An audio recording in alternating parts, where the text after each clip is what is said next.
Morning, everyone. It's the time of the service where we take the bread and the wine in remembrance of Jesus.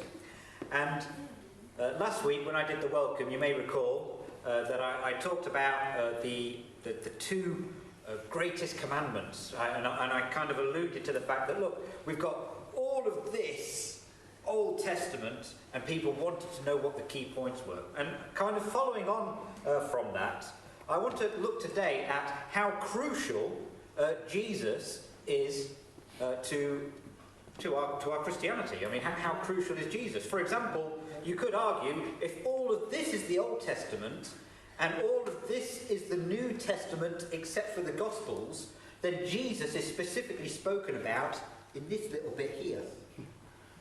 And so you could be tempted to think that if you take the Bible as a whole, Jesus is only in a small part of it. Okay? Well, we're going to have a look at that today, because you may also have heard people talk about how the whole Bible points to Christ. But what does that mean? Today we're going to figure it out. Let's turn to the book of Matthew, and we're going to start in chapter 1.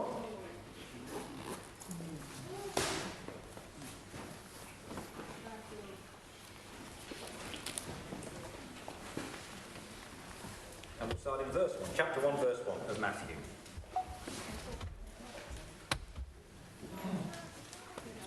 A record of the genealogy of Jesus Christ, the son of David, the son of Abraham. Abraham was the father of Isaac, Isaac the father of Jacob, Jacob the father of Judah and his brothers, Judah the father of Perez and Zerah, whose mother was Tamar, Perez the father of Hezron, Hezron the father of Ram, Ram the father of Aminadab, Aminadab the father of Nahshon, Nahshon the father of Salmon, Salmon the father of Boaz, whose mother was Rahab, Boaz the father of Obed, whose mother was Ruth, Obed the father of Jesse, and Jesse the father of King David. King David was the father of Solomon, whose mother had been Uriah's wife, Solomon the father of Rehoboam, Rehoboam the father of Abijah, Abijah the father of Asa, Asa the father of Jehoshaphat, Jehoshaphat the father of Jehoram, Jehoram the father of Uzziah, Uzziah the father of Jotham, Jotham the father of Ahaz, Ahaz the father of Hezekiah, Hezekiah the father of Manasseh, Manasseh the father of Ammon, Ammon the father of Josiah, and Josiah the father of Jeconiah and his brothers at the time of the exile to Babylon. After the exile to Babylon, Jeconiah was the father of Shealtiel, Shealtiel the father of Zerubbabel, Zerubbabel the father of Abiud, Abiud the father of Eliakim, Eliakim the father of Azor, Azor the father of Zadok, Zadok the father of Achim, Achim the father of Eliud, Eliud the father of Eliza, Eliza the father of Mathan, Mathan the father of Jacob, and Jacob the father of Joseph, the husband of Mary, who was born Jesus, who is called Christ. Thus, there were 14 generations in all, from Abraham to David, 14 from David to the exile to Babylon, and 14 from the exile to the Christ. Okay. Now, what Matthew is doing here, he is doing a little bit of jiggery-pokery with numbers, because he's kind of compressed some of those names there, as you probably spotted. But he's done it because he wants to sort of say, look, there's 14 generations from here, 14 generations from here, and 14 from here to here. But what are the points that he's interested in? He starts off with Abraham. Okay? Now, you probably know that Abraham's a fairly important guy. Why is he important? He's important because he is the one that God reached out to when he was going to choose a people for himself. Okay? There had been various people before Abraham. Of course, we know the story of Adam and Eve and all that, but then there was sort of a period where God wasn't involved so much. Yes, there was floods and Noah and things, but there was a lot of time when mankind was kind of left to his own devices. And then God came back and he started saying, okay, now I'm going to do something. Okay, and he started with Abraham, and he gave promises to Abraham. Various promises, the promises of land, promises that people will come from him, that kings will come from him, that he'll be chosen. That, there are lots of various promises that were made to Abraham. And then, if we read through the Old Testament, which you can do in your spare time for a bit of fun, read through the Old Testament and see what happened after Abraham.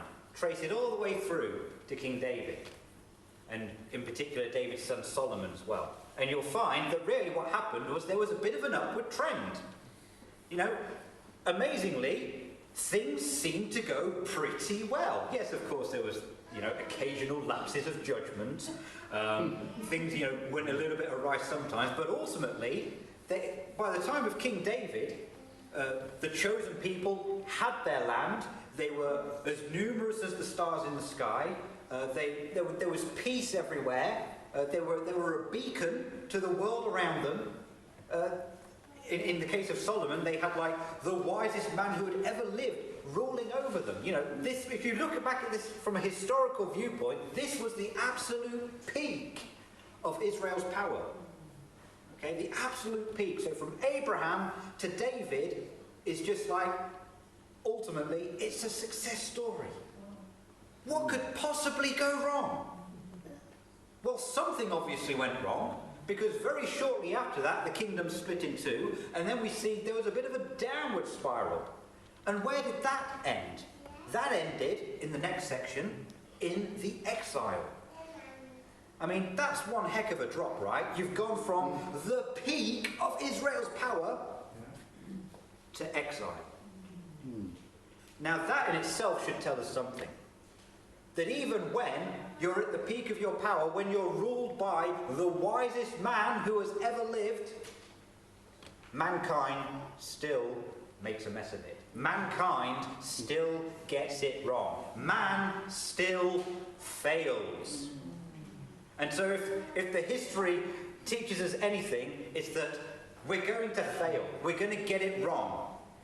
It's going to go awry.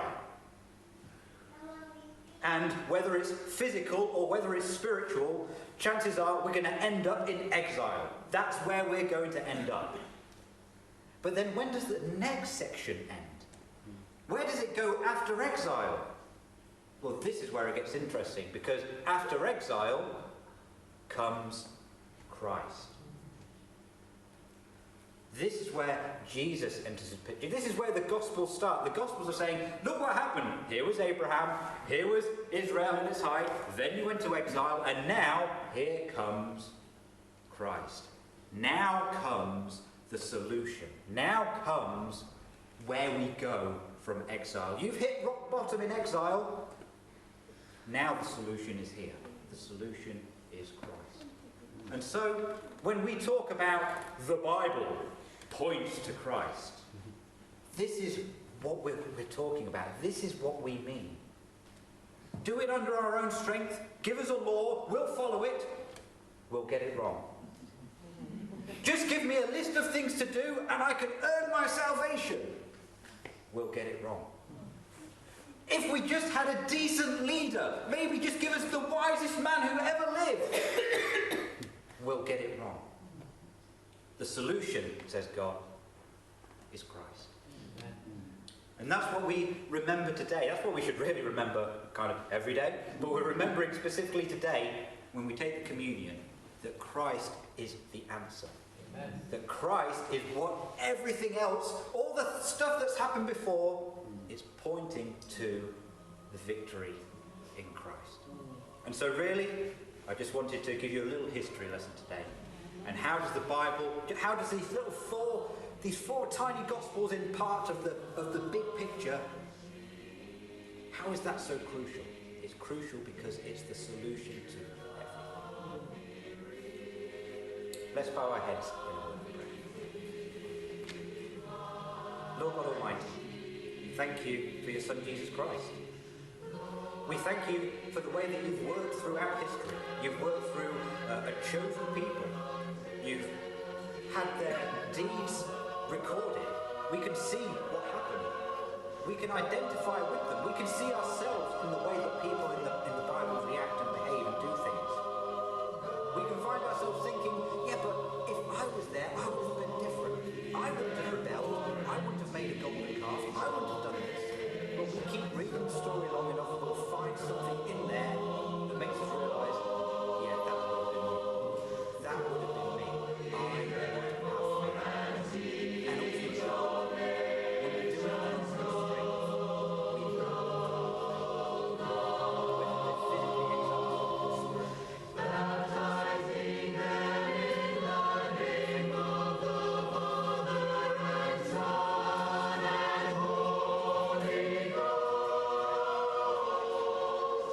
God.